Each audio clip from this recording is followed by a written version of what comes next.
Maswerteng hapon po mga ka-STL, narito na pong resulta ng STL Pangasinan para sa araw na to, 2nd draw, December 26, 2024. Araw ng Huwebes, naway ang mga natayaan nyo pong mga numero kanina ay manalo nawa ngayong hapong ito, 5 PM. Kaya kunin nyo na po ang inyong mga tickets, narito na po ang resulta.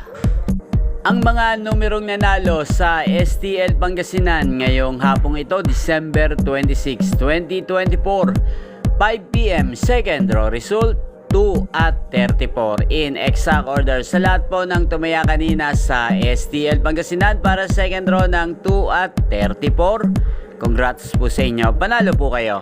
At ngayong hapong ito sa STL Pangasinan, atin pong i-shoutout si Ate Yeyet.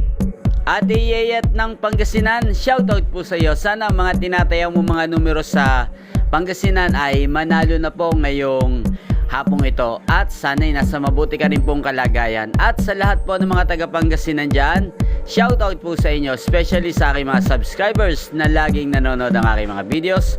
Shoutout po sa inyo.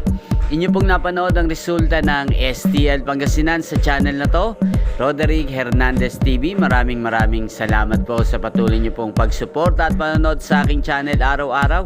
Huwag pong kalimutang mag-subscribe. Thank you for watching. Merry Christmas po sa ating lahat at Happy New Year. Magkita-kita pong muli tayo mamayang 8:45 PM.